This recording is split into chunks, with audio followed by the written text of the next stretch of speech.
Salut à tous, j'espère que vous allez bien. Donc, petite vidéo mise à jour sur le Bitcoin et l'Ethereum. Bien sûr, avant de commencer, je tiens à remercier la communauté. Merci énormément pour votre temps. Merci pour les likes, les commentaires, les partages. Ça fait vraiment plaisir. N'hésitez pas à me suivre sur Twitter. Vous avez le lien dans la description. Et sans plus tarder, on va attaquer la vidéo. Let's go.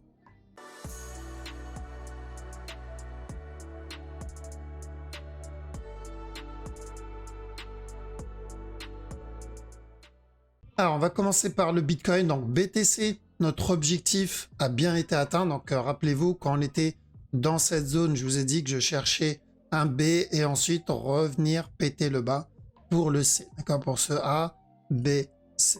Bon, il a traîné un peu dans cette zone, mais il a eu quand même la gentillesse de donner un petit setup avant de drop. D'accord? Donc, comme je vous ai dit, il faut attendre un setup avant de rentrer et on a bien obtenu ça avant la continuation. Dommage que le drop qu'il a donné, c'était vachement... Enfin, c'était pas très agressif, c'était moins agressif que ça. Mais l'essentiel, c'est que notre objectif a bien été atteint, notre structure a bien été validée. Donc, pour ceux qui ont réussi à l'avoir en entier, bien joué. Je pense que c'est le bon moment pour prendre des TP. Très important de prendre des profits ici, de mettre le reste en break-even. Pourquoi mettre le reste en break-even? Parce que notre objectif 4 heures, bah lui, par contre, n'a pas encore été atteint. S'il vient valider cette structure, ça ne veut pas dire qu'il va venir la valider, mais c'est ce qu'on cherche. Ok, nous, on choisit un scénario et on traite ce scénario, et c'est tout ce qu'on a à faire. Donc, ici, on cherchait quoi? On cherchait donc ça comme A, ça comme B, ça comme C. À la cassure du top, je vous ai dit, on cherche des sell setup, donc un drop, une correction, et ensuite encore un nouveau plus bas. Donc, s'il valide le regular flat, on aura directement donc une continuation. Ce qui veut dire que pour ceux qui ont réussi à rentrer dans cette zone, actuellement c'est une bonne zone donc pour prendre des profits. Et je vous expliquais pourquoi ici et mettre le reste en break-even. Pourquoi les break-even? Parce que s'il vient valider le regular flat de base qu'on recherche, j'aimerais bien rester dedans. D'accord? J'ai pas envie de couper mon ordre et ensuite essayer de re-rentrer dans un trade. C'est pas dit qu'il donne un autre setup. Bref. Ça serait une galère pour rien. Donc, on reste dans le sell. Il n'y a pas de raison de sortir du sell, mais on prend quand même des profits. La raison pourquoi je prends quand même un peu de profit, c'est juste pour me protéger d'un potentiel regular flat. D'accord? Si ça, c'est un A, et ça, c'est un B, et ça, c'est un C d'un regular flat, il peut, donc comme là, on va le voir en petit time frame, il peut remonter, donner encore un dernier plus haut. D'accord? Tant qu'on est dans cette zone, plus cool, et moins on s'éloigne de ce scénario.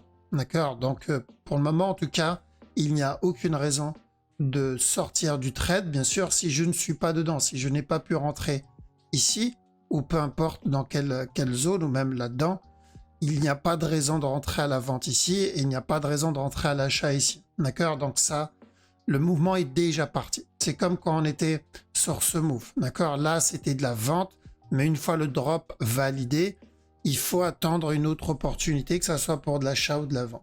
D'accord? Donc, on fait attention pour ceux qui veulent prendre le drop mais qui n'ont pas pu rentrer dans cette zone. Il va falloir attendre une autre opportunité, un peu comme ici. D'accord? Donc, il va falloir attendre une confirmation. Parce que s'il ne donne pas cette confirmation, il y a toujours le risque, comme je l'ai montré, d'un regular flat. OK? Donc, ceux qui tradent et qui sont déjà en interne, attention quand même à ça, au cas où. Mais sinon, la direction pour le moment jusqu'à invalidation de ce régular, c'est toujours le drop. D'accord? Pour l'Ethereum, ETH, donc l'objectif n'a pas encore été atteint, mais je pense qu'on va pas tarder à le faire. Donc c'était de revenir ou donner un running ou carrément revenir péter ce bas. C'était plutôt de la vente, c'est toujours de la vente. Je pense qu'on va venir corriger dans cette zone peut-être un petit running flat et encore de la vente derrière. Pour le BNB, alors BNB, l'objectif aussi, l'objectif ici, il a été atteint. Donc, on a dit de chercher de la vente ou pour un running ou carrément revenir péter le bas. Donc, ça, c'est fait. Bien joué à ceux qui l'ont eu. À partir de maintenant, ce qu'on cherche, c'est qu'à chaque nouveau plus bas, on cherche un gros up. D'accord? Pour un running flat et ensuite encore de la vente. Donc, à quel moment on va avoir ce up? Bon, c'est vraiment beaucoup trop tôt pour le dire. On le verra. Mais à chaque nouveau plus bas, c'est ce qu'on va surveiller. Pour le DOT, objectif atteint aussi.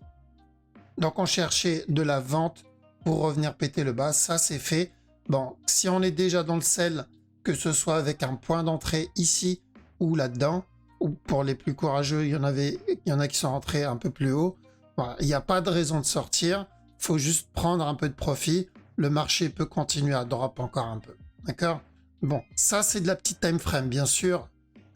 Pardon, bien sûr, sur le gros mouvement, sur la structure daily, ici, on fait attention au futur, au gros running, d'accord? Celui-là, s'il doit continuer à drop.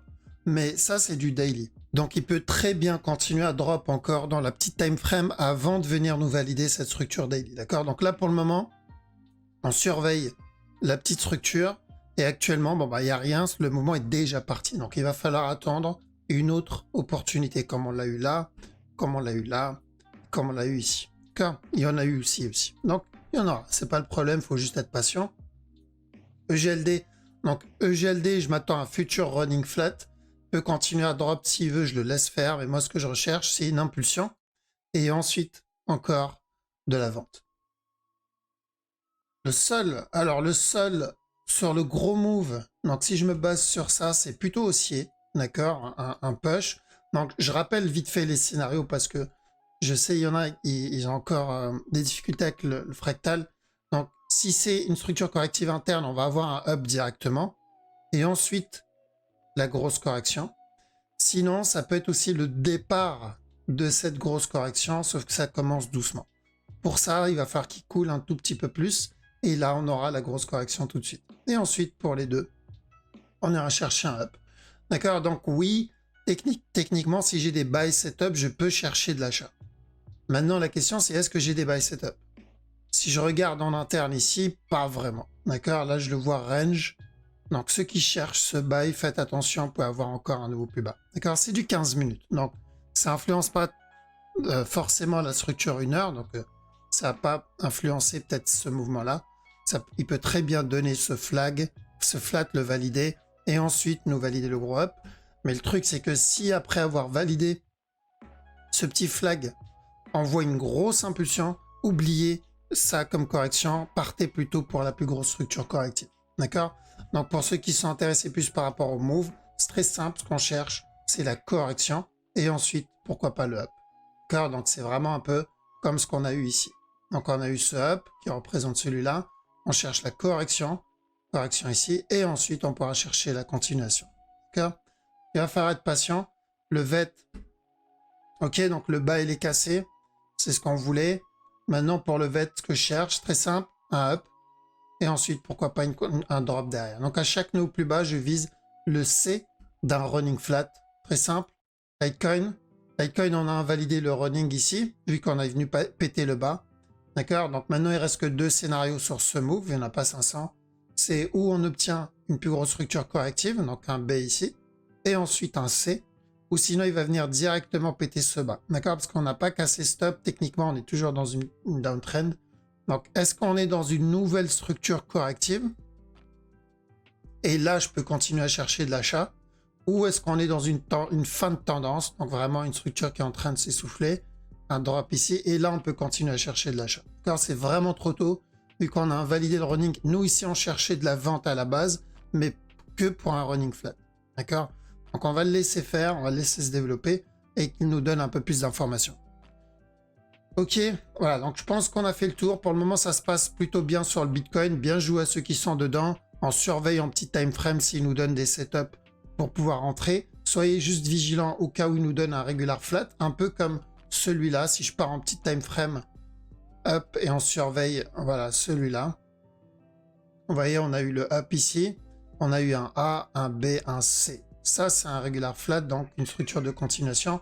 Donc, juste faire attention. Ça peut être aussi le cas pour cette structure. Ok? Comme ça. Donc, surveillez ça. Mais la direction que je recherche est toujours la même. Pour le moment, c'est le fameux régular pour retester ce top. Voilà, donc je vous laisse ici. De toute façon, on fera une petite mise à jour vendredi si tout va bien. Passez une très bonne soirée. Je vous dis à la prochaine.